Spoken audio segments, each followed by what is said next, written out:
Muito bom dia, prezado telespectador. Aliás, muito boa tarde, porque nós já estamos avançando para a segunda parte desse dia 25 de março de 2021. Nesse momento, em Nova Prata, a temperatura é próxima aos 26 graus, o sol brilha forte e os termômetros devem chegar na casa dos 30 graus hoje à tarde, né? O calor que vai preceder a instabilidade que deve vir no próximo final de semana.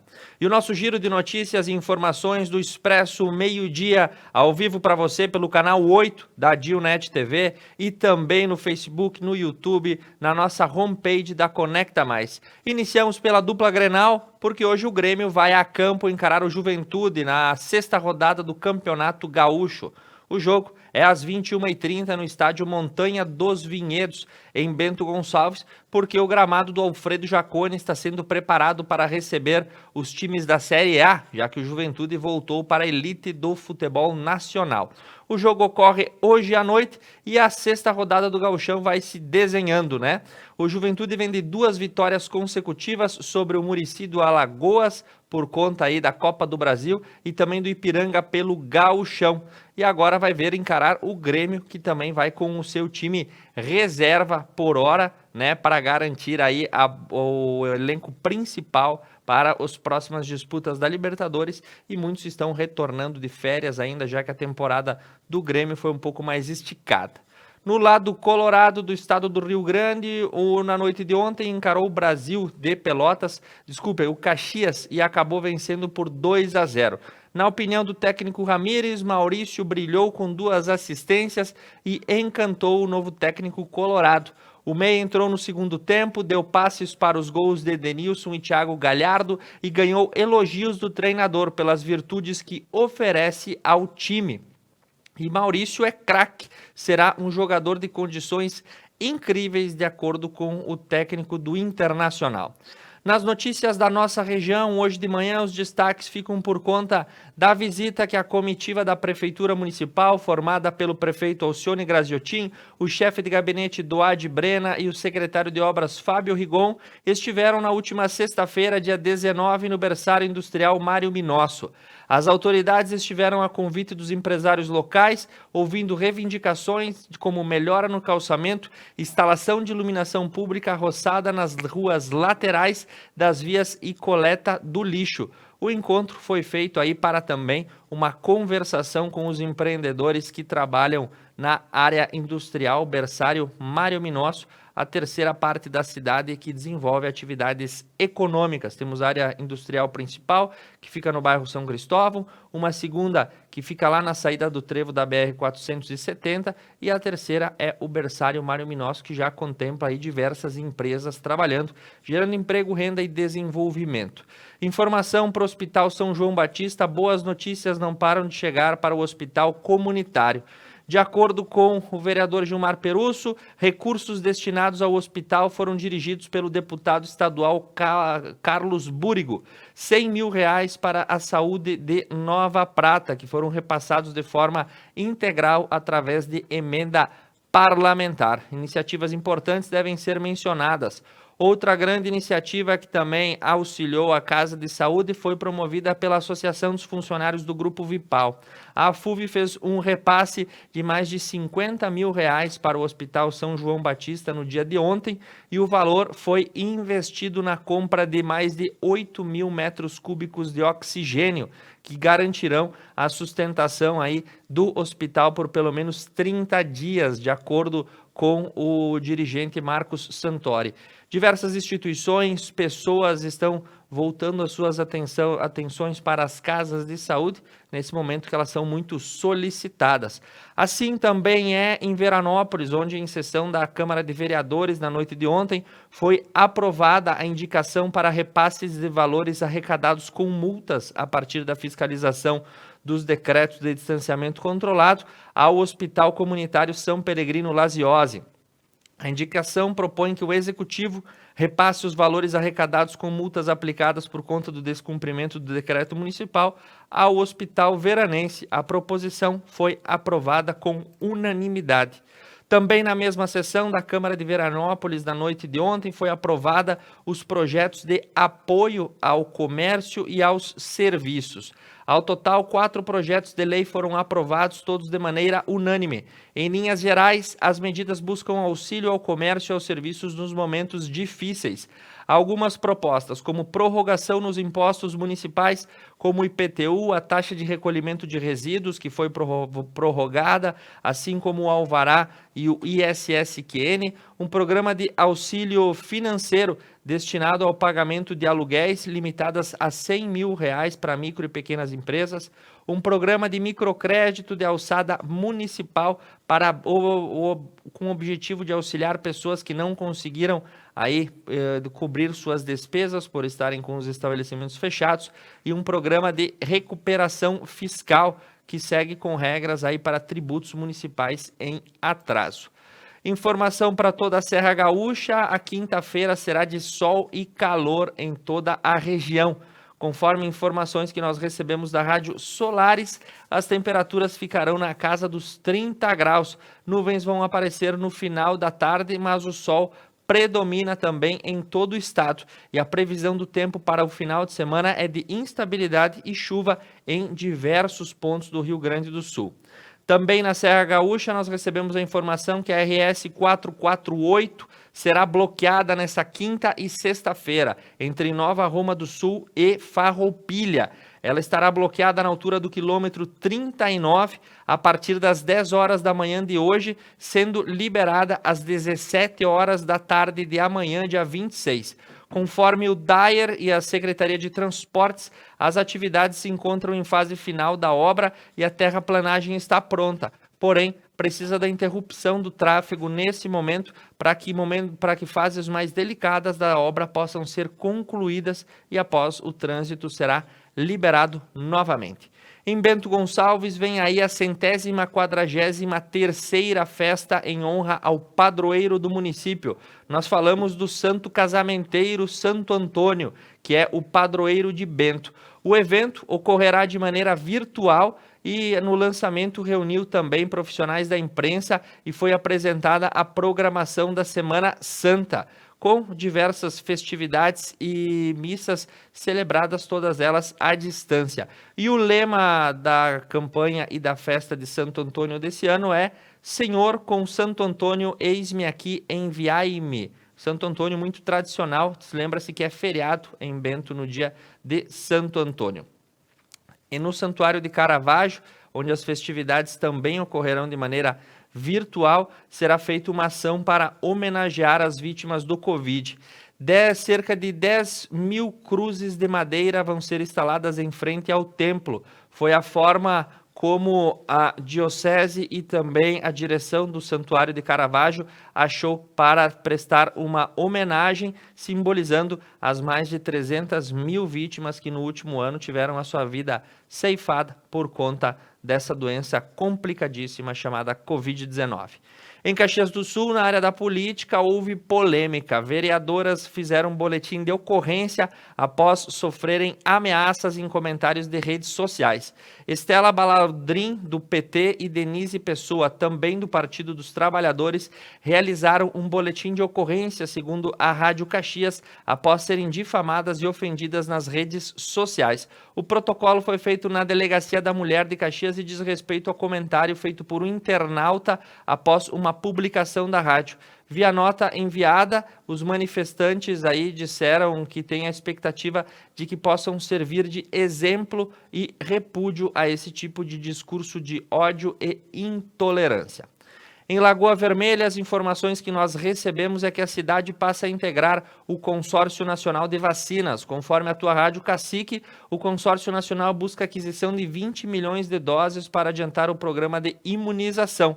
E Lagoa aprovou por unanimidade o projeto de lei de 12 de 2021, de autoria do Poder Executivo, que autoriza e valida a adesão da cidade ao Consórcio Nacional de Vacinas das Cidades Brasileiras, o Conectar, uma iniciativa liderada pela Frente Nacional dos Prefeitos. Com aprovação, agora Lagoa integra este grupo que vai à busca de vacinas.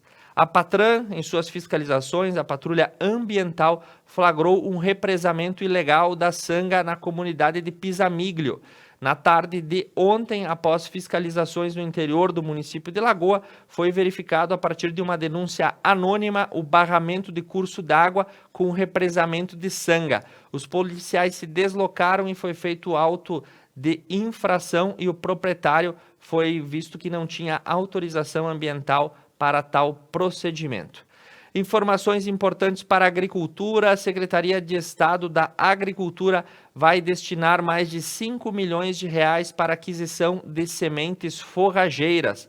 Sementes forrageiras são aquelas como capim-sudão, milheto, sorgo, a azevém, aveia preta, aveia branca, trigo duplo, enfim. Elas fazem uma compensação nas pastagens e servem de alimentação para o gado. O agricultor beneficiado pelo programa fará o pagamento somente em fevereiro de 2022, sem juros e com um desconto de 30% a título de bônus de bonificação. O programa pretende aí beneficiar mais de 11.500 famílias em todo o estado do Rio Grande do Sul. Outra informação importante para o campo: está aberta de maneira online o curso de capacitação para monitoramento de javalis, com inscrições abertas. Essa capacitação é oferecida pela Secretaria de Agricultura, Pecuária e Desenvolvimento do Estado e a formação será online na plataforma EGOV da Escola do Governo. As inscrições vão até 31 de março e o preenchimento é de 100 vagas disponíveis. Para se inscrever, basta acessar a página do programa Sanidade Sunídia e realizar o cadastro. O curso desenvolvido pelo Programa de Sanidade Suídia da Secretaria capacitou até agora 400 agentes de manejo aptos a desenvolver atividades de acordo com a legislação vigente. O Rio Grande do Sul é estado pioneiro nesse tipo de identificação. O que é o manejo do javali? É basicamente a caça ordenada a esse tipo de animal, que foi trazido para a América do Sul por volta do século XIX, como uma das tentativas de criação de um porco que é de origem europeia, que foi trazido para o Uruguai. Ocorre que a criação não saiu lá como era o programado no século XIX e esses animais foram soltos na natureza. Como eles não têm predadores naturais, eles acabam se transformando como uma verdadeira praga e ameaça, não só às lavouras, mas também aos produtores rurais e todas as pessoas que vivem no campo. Por onde o javali passa, ele causa estragos de todo o tipo, sendo ameaça inclusive para animais domésticos, pois é um bicho extremamente brabo. A caça desse tipo de animal, desde que respeitado todos os limites legais e com as devidas autorizações dos órgãos ambientais, deve ser realizada para se ter o controle desse tipo de população de animal que não tem predador natural. Informação da metade sul do estado: um grande protesto nessa manhã acabou bloqueando a BR-282 no acesso ao porto de Rio Grande. O trânsito foi bloqueado na altura do quilômetro 9, próximo à zona portuária. De acordo com informações, o protesto foi feito por pescadores contra as fiscalizações promovidas pelo IBAMA e pela PATRAN. A Polícia Rodoviária Federal e a Ecosul entraram em negociação com os manifestantes e a cada 10 minutos o trânsito era liberado e depois novamente bloqueado. Até o momento do fechamento da nossa edição, não tínhamos a informação se o protesto prosseguia até esse momento. Numa atualização do decreto estadual, o governo passou a autorizar a abertura de igrejas e templos aos finais de semana. Foi publicado na última terça-feira uma atualização do decreto 55806, que esclarece que missas e cultos não são atividades vedadas durante os finais de semana, de modo que os estabelecimentos religiosos podem atender o público e permitida a permanência de pessoas das 5 até as 20 horas durante os dias de semana.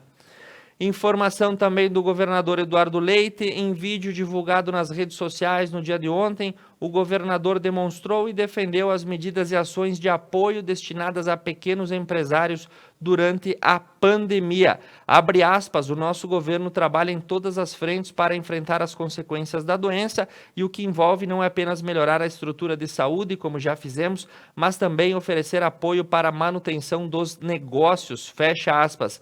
Ele citou exemplos como o Banco do BRDE e o BEI, que é o Banco Regional de Desenvolvimento do Extremo Sul, e o BEI, que é o Banco Europeu de Investimento, que vão destinar mais de 34 milhões de reais em capital de giro para micro e pequenas empresas. E o prazo para que os empresários comecem a pagar o financiamento é de até 2 anos, de acordo com o governador. A gente sabe que entre o anúncio de programas de crédito feitos por agentes políticos até a chegada deles no caixa da empresa tem uma distância bastante considerável. Esperamos que os programas anunciados pelo governador de estado aos micro e pequenos negócios possam ser antecipados e o crédito também seja de acesso fácil, porque quem tem as contas a pagar não pode esperar a liberação do dinheiro. E agora, uma questão polêmica que tomou conta dos noticiários em todo o estado do Rio Grande do Sul, em especial na metade sul. Um caso que aconteceu no hospital de Camaquã, onde uma médica, contrariando as orientações, diluiu comprimidos de hidroxicloroquina em soro fisiológico e fez um procedimento de nebulização em diversos pacientes.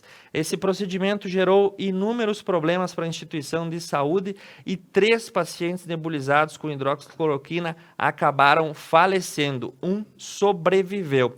O problema é que a Casa de Saúde acabou entrando em uma situação bastante complicada, o Hospital Nossa Senhora Aparecida, pois, de acordo com relatos dos dirigentes do corpo clínico, quebrou-se a confiança entre pacientes e médicos, na medida que um tratamento experimental, sem nenhuma comprovação científica e causando prejuízos, inclusive, acabou sendo requisitado por todas as famílias como uma esperança de tratamento. Ocorre que os médicos não podem aí destinar um comprimido que é para uso oral de forma diluída artesanalmente e jogada em processo de nebulização. Isso pode causar outros problemas. A situação ficou bastante complicada e o Hospital Nossa Senhora Aparecida lançou uma nota de esclarecimento. Ele disse que vem a público prestar esclarecimentos diante dos acontecimentos em relação a óbitos de pacientes que se submeteram ao tratamento experimental com inalação de hidroxicloroquina, feitos pela doutora Eliane Scherer. A doutora Eliane Scherer, até o dia 10, trabalhou na instituição até 10 de março de 2021 e compunha a escala de pronto-socorro do hospital. A pedido de direção do hospital e dos demais profissionais, ela foi afastada após ter tentado obrigar a equipe assistencial a administrar por via inalatória uma solução com hidroxicloroquina de procedência desconhecida, não prescrita em prontuário e manipulada pela própria médica. A médica, além de ser demitida, também teve seus procedimentos encaminhados para investigação junto ao Conselho de Medicina e ao Ministério Público. Nós vamos para um rápido intervalo comercial. Essas são as principais atualizações do Estado. Após os créditos dos nossos apoiadores, nós retornaremos com as atualizações do Brasil e do mundo. Fique comigo no Expresso Meio-Dia.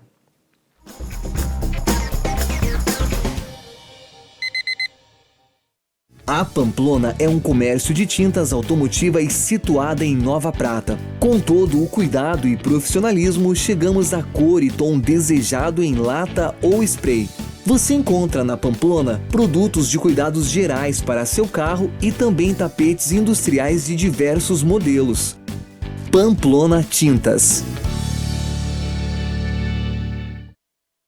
Você assiste o The Night toda quinta-feira? Se não assiste, tá perdendo muita coisa, porque nessa quinta-feira temos um convidado especial. Um dos mais renomados pediatras de toda a nossa região. Eu estou falando de Dr. Neri Volpato. Estará contando a sua história aqui nesse sofá.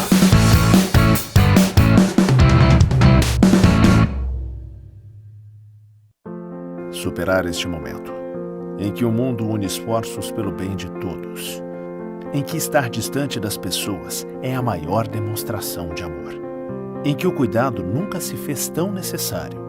A saúde tem sido a prioridade. Para nós, ela sempre foi. Cuidamos de mais de 18 milhões de pessoas para que elas possam viver mais e melhor.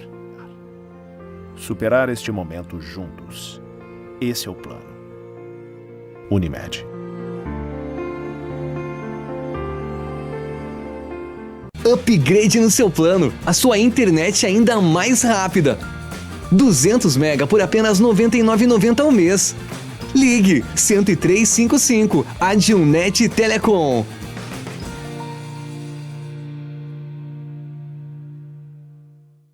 A GW Publicidade está elaborando o novo Guia Telefônico de Nova Prata 2021, sendo este o 15º ano consecutivo. Ao receber a visita de nosso representante, reserve espaço para o anúncio de sua empresa. O pagamento do anúncio só será efetuado após a publicação do mesmo. Além da versão impressa, também disponibilizamos o seu guia na versão online. Representante para Nova Prata, Júlio César Lazarotto, 99973-9993. E GW Publicidade, 3632-4001.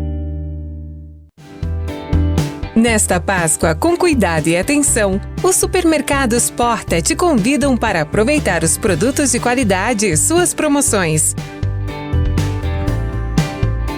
Dê valor a pequenas alegrias. Agradeça pelas vitórias e festeje a vida. Supermercados Porta. A sua saúde é o que importa.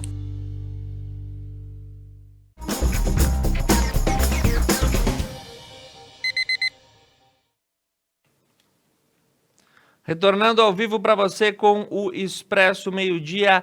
Nesse momento, 27 graus em Nova Prata, o céu está claro e o dia deve ser de calor no dia de hoje. E nós passamos agora para as principais notícias do Brasil e do mundo, o que é destaque nessa manhã, começando pelos destaques aí da Embraer, que fez um voo com o seu protótipo de carro voador. Ele é de iniciativa brasileira com tecnologia local e tem tamanho reduzido e se deslocou pela primeira vez da sede da empresa em Gavião Peixoto, interior de São Paulo. Fez o voo experimental, então você tem na tela, conforme informações aí da CNN, o primeiro carro voador brasileiro, que vai servir aí como um protótipo de táxi aéreo. Tomara que em breve possamos nos deslocar dessa maneira extremamente rápida, limpa e tecnológica. Outra informação da economia que também se reflete na nossa região, afinal temos núcleos integrados dessa empresa aqui, são as questões ligadas ao lucro da JBS, que disparam no quarto trimestre do ano passado com as exportações pela China e o consumo seguindo firme. A companhia registrou uma receita líquida de cerca de 76 bilhões no último trimestre do ano, representando um aumento de 33% no comparativo anual. A JBS é dona de marcas como a Swift e a Friboi e teve lucros, juros, impostos e depreciação registrada aí em cerca de 7 bilhões no período, um aumento de 24%. Bons números para essa que é uma das principais companhias de alimento do Brasil e do mundo. Nas informações dos bastidores do Brasil e de Brasília, nessa manhã, governadores de 16 estados pedem ao Congresso Nacional que a nova rodada de auxílio emergencial seja mantida no valor e nas condições que foram adotadas ano passado, ou seja, 8 parcelas de R$ 600 com os mesmos critérios de 2020. O governo federal só pode gastar 44 bilhões e as parcelas vão variar entre R$ 150 e R$ 375. Os governadores defendem que a situação nesse ano encontra-se pior ou mais delicada do que era no ano passado e pedem que o governo federal e o Congresso Nacional autorizem a replicação desse valor a maior.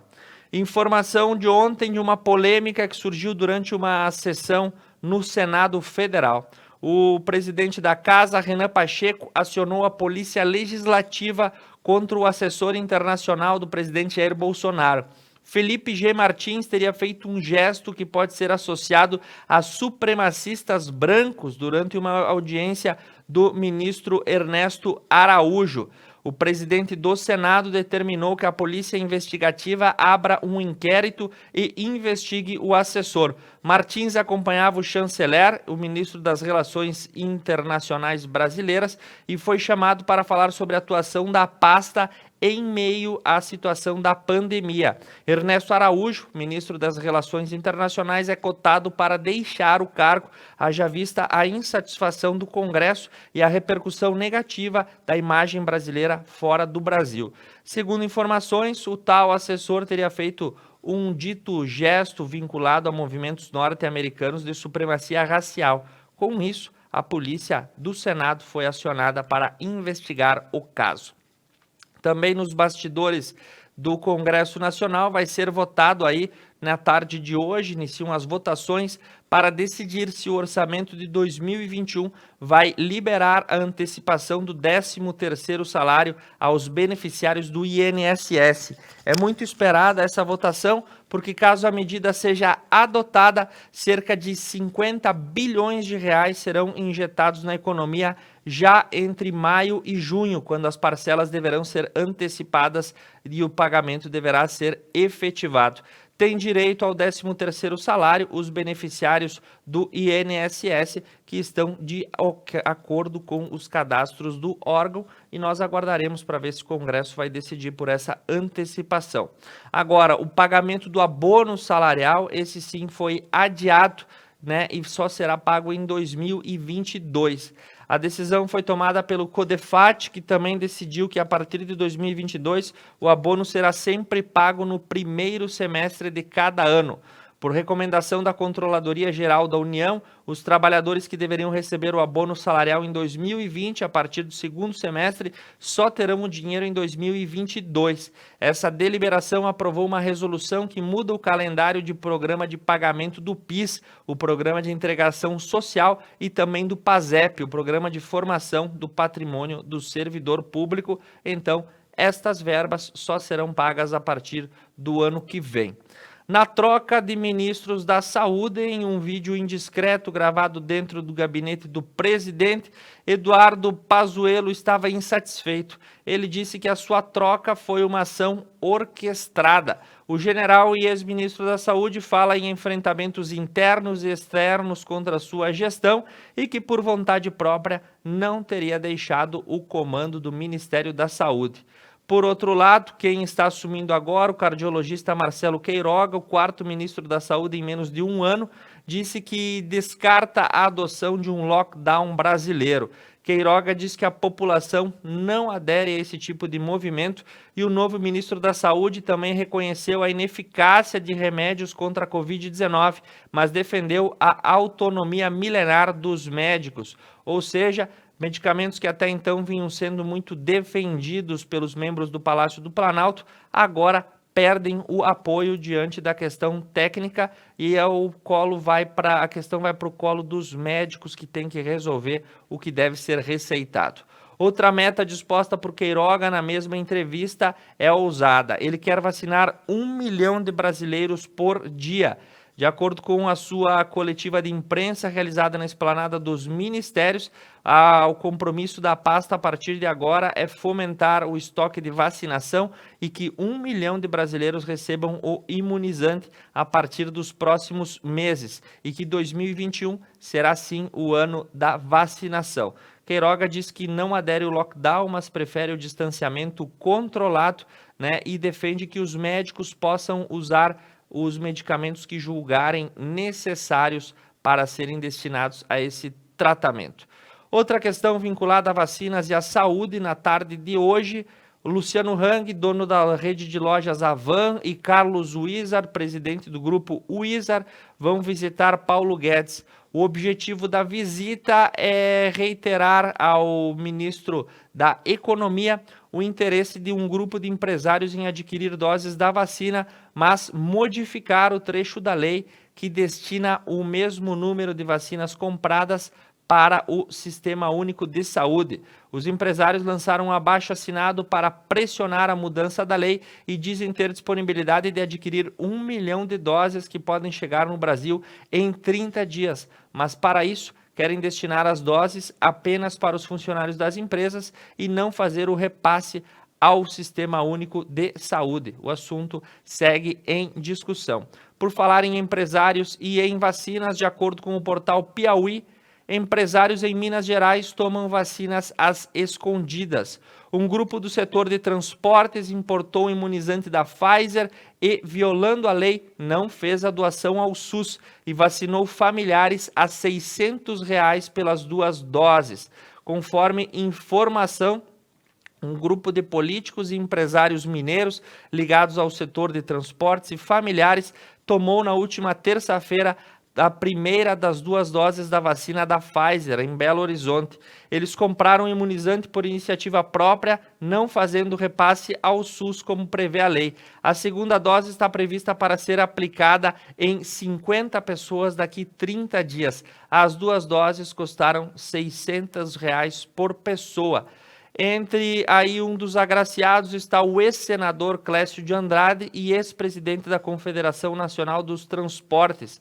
Ele disse que está com 69 anos e a vacinação pelo SUS seria na semana que vem e ele acabou tomando uma semana antes. A situação agora segue para ser averiguada pelas autoridades.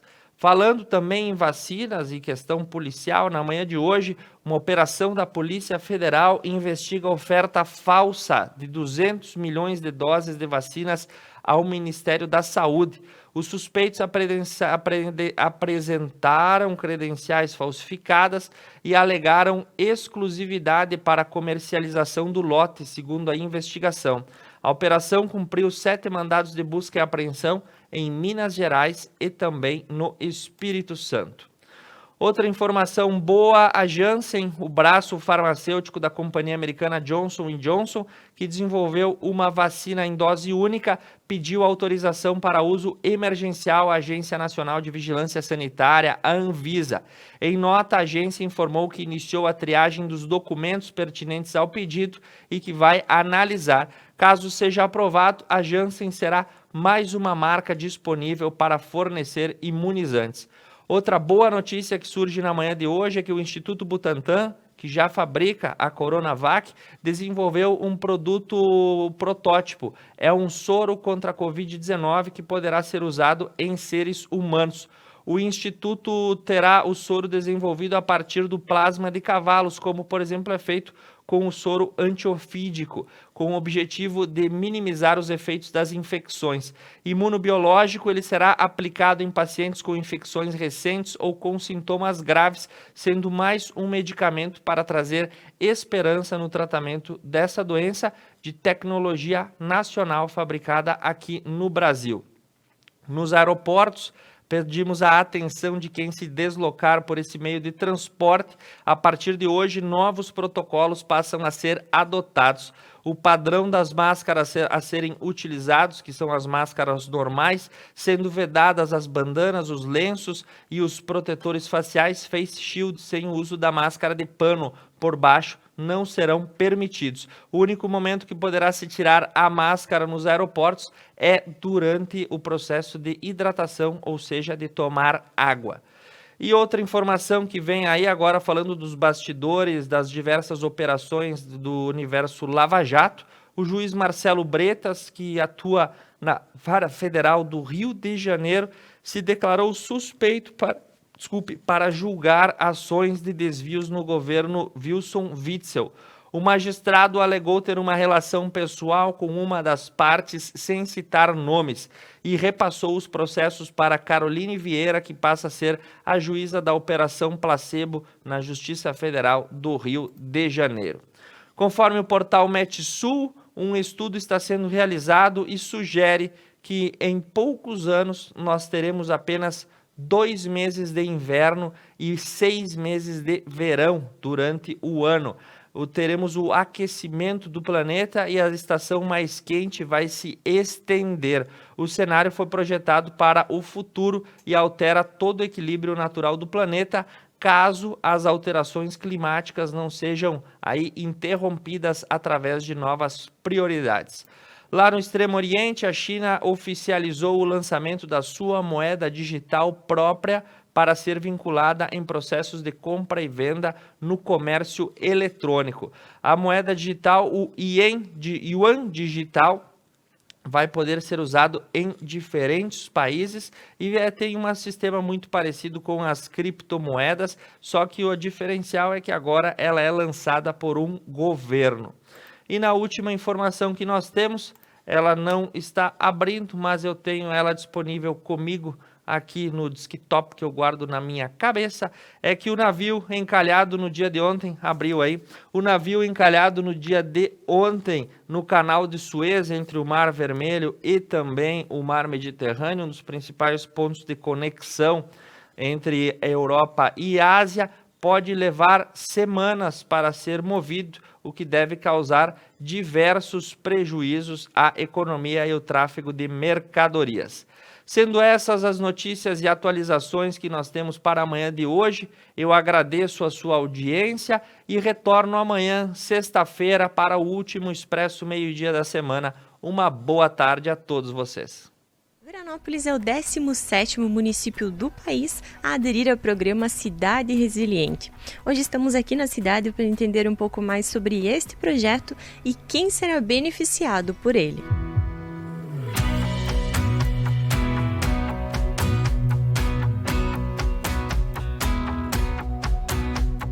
Eu sou pesquisadora e doutora Daniela Gasperin, trabalho com pesquisa na área de desenvolvimento sustentável, principalmente nos programas de Cidade Sustentável e Cidade Resiliente, programas previstos pelas Organizações Unidas. O programa Cidade Resiliente, ele emergiu nas Organizações Unidas com o objetivo de trabalhar todas as questões de adaptações frente às vulnerabilidades socioeconômicas e ambientais que estamos enfrentando. Ele emergiu lá na Agenda 2015-2030, aqui no Brasil se delineou-se na Agenda Rio+20 em 2012, e o marco maior foi no Japão, chamado Marco Ryogo, que significa 5 fases que precisa o município desenvolver para a implantação de uma cidade resiliente. Qualquer município pode estar se engajando neste programa Cidade Resiliente, que tem como ação principal o desenvolvimento da consciência de uma cultura resiliente. Quando nós estamos falando em culturas resilientes, antes de tudo, comunidades resilientes que consigam se adaptar frente às vulnerabilidades. Dentro do próprio programa, diretamente no site, podemos estar disponibilizando para vocês. O prefeito do município pode se cadastrar e engajar através da assinatura Carta Compromisso. O município de Veranópolis, representado pelo prefeito Dr. Valdemar De Carli, e na ocasião, em 2019, quando houve o pensamento colaborativo e participativo de desenvolvimento de um município resiliente, com a secretária de Desenvolvimento Social, Habitação e Longevidade, Adriane Parisi, e posteriormente a Fabiane Parisi está desenvolvendo todo esse projeto. Houve a assinatura da Carta Compromisso, onde o município ele se engaja neste programa, que está disponível no site da ONU para qualquer prefeito que tenha um interesse, qualquer município que tem a visão de desenvolver uma cultura resiliente com seus cidadãos. Em seguida, nós podemos verificar alguns dados. Hoje, mais de 1.000 municípios no Brasil estão cadastrados neste programa. No Rio Grande do Sul, o município de Veranópolis foi o 17º município. Em seguida, hoje nós contamos com 19 municípios cadastrados, e Veranópolis destacou-se por desenvolver todo o projeto, plano de ação e programa previsto pelas 5 fases do Marco Ryogo. É bem importante, eu gostaria de explicar um pouco quais são esses passos, até para a comunidade estar a par do que está acontecendo. Então, o projeto Cidade Resiliente segue as 5 fases. A primeira fase é toda uma fase de planejamento. A segunda fase é o diagnóstico e avaliação de todos os riscos do município. A terceira fase é o plano da cidade resiliente, onde a ONU preconiza os 10 passos, que são 10 projetos para que a comunidade possa se tornar adaptável frente a todas essas vulnerabilidades que acontecem nos municípios. Na formação desses 10 passos e no desenvolvimento desses 10 passos, cria-se o programa Cidade Resiliente, que parte, então, para o quarto passo, que é a implantação de um plano de ação, seguindo, então, o quinto passo, que é todo o monitoramento e acompanhamento deste programa Cidade Resiliente. Quero destacar que o município de Veranópolis, o primeiro passo já concluiu, a primeira fase, aliás, a segunda fase também, estamos trabalhando na terceira fase, já em andamento para a quarta fase, e no projeto que está disponível no site da ONU, o projeto de Veranópolis, contemplando esses 10 passos e todos os projetos que já aconteceram, estão acontecendo e vão acontecer nos próximos anos. Muito importante no desenvolvimento desse projeto, quando nós estamos falando no plano de ação, o município de Veranópolis está com o projeto Qualidade de Vida, conhecendo os sentimentos. Qual é o objetivo? Quando nós queremos desenvolver uma cultura resiliente, nós queremos pessoas que tenham uma capacidade de adaptação, superação e fortalecimento frente às adversidades. Então, nós estamos falando de questões comportamentais e emocionais. Esse projeto, ele pensou, então, chegar na comunidade através das crianças. Nós tivemos uma formação recentemente com professores. Esses professores receberam instruções sobre denominações de sentimentos, os nossos comportamentos e como nós podemos lidar, que são comportamentos e emoções que interferem no desenvolvimento da nossa habilidade de resiliência. Em seguida, já iniciamos um projeto com crianças nas escolas. As escolas estão recebendo toda essa formação que está acontecendo diretamente comigo, mesmo nesse momento de pandemia. Mais do que nunca se faz presente a resiliência, nossa capacidade de superação e de adaptação com tudo que está acontecendo. E nós, acima de tudo, queremos que esses adolescentes consigam se superar e estar diante desse cenário. Então, nós estamos fazendo essas formações online e para que possam chegar a essas crianças e adolescentes, a ideia posteriormente é fazer com os pais e em seguida com a comunidade geral e todos os atores sociais. Então, quando nós estamos falando em resiliência, para tornar um município resiliente, é mais do que ações que fazem parte da adaptação frente à vulnerabilidade, e sim o desenvolvimento, o aprimoramento dos nossos comportamentos e das nossas emoções, que são determinantes para o desenvolvimento da nossa habilidade de resiliência. O projeto Cidade Resiliente, Veranópolis Cidade Resiliente, ele iniciou em 2019 sobre a gestão da pasta da nossa secretaria com a Adriane Maria Paris, a antiga secretária, e na parceria da empresa Seran, através da Daniela Toller e da nossa consultora da ONU, pesquisadora Daniele Gasperin. Esse projeto surgiu de uma ideia, de uma conversa entre elas três, e até que trouxeram essa ideia para o nosso prefeito, o prefeito Valdemar De Carli, também na antiga gestão, para desenvolver o programa Cidade Resiliente em Veranópolis, Então, foi isso lá em 2019 e conta até hoje com o apoio dos Conselhos Municipal do Idoso e do Conselho dos Direitos da Criança e do Adolescente, o CONDICA. E neste último ano, em 2020, a empresa Oleoplan também passou a ser parceira desse programa, desse projeto. Desde 2019 até 2020, foi todo o desenvolvimento teórico do projeto. O que é esse desenvolvimento teórico? Estar preenchendo os requisitos determinados pela ONU. Ele é um projeto da ONU, onde nós temos que alcançar os 10 passos das premissas elencadas da ONU.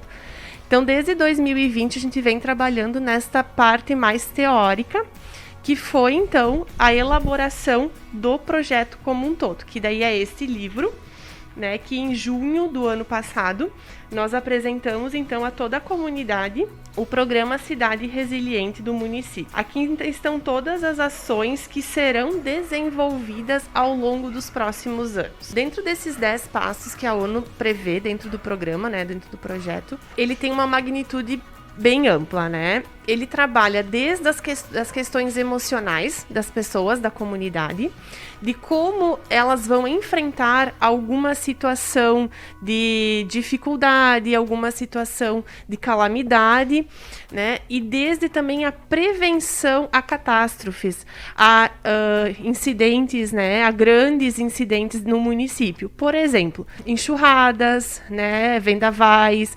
Como é que o município está preparado na questão da estrutura de suporte a essas famílias, de como ele vai conseguir desenvolver tudo isso, mas também como essa família que ou foi atingida por esse vendaval, por essa situação de incidente, vai também estar se fortalecendo e saindo desta situação.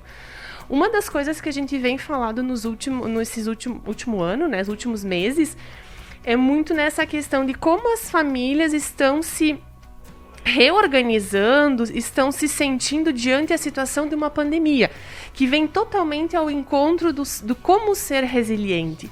Então, o objetivo do programa é exatamente esse, né? Trabalhar com toda a comunidade veranense, o como é ser resiliente, como eu vou ultrapassar esse limite de dificuldade na questão emocional, na questão estrutural.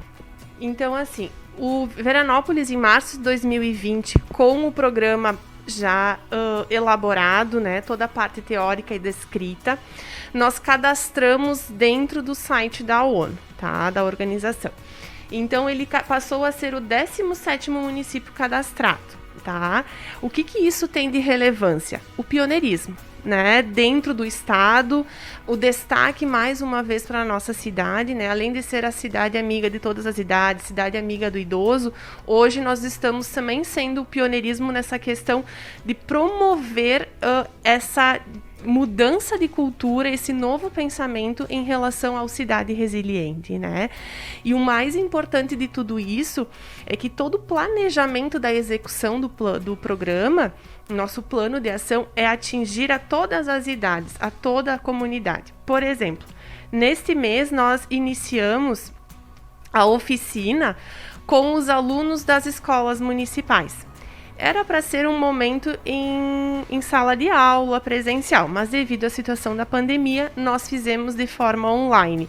E foi muito produtivo, foi muito proveitoso. Os alunos realmente participaram e aprenderam um pouquinho mais do seu autoconhecimento, né? Foi mostrar para esses alunos o que são os sentimentos, né? Então, dentro dos passos do Cidade Resiliente, a primeira ação foi trabalhar a questão emocional, o autoconhecimento das pessoas.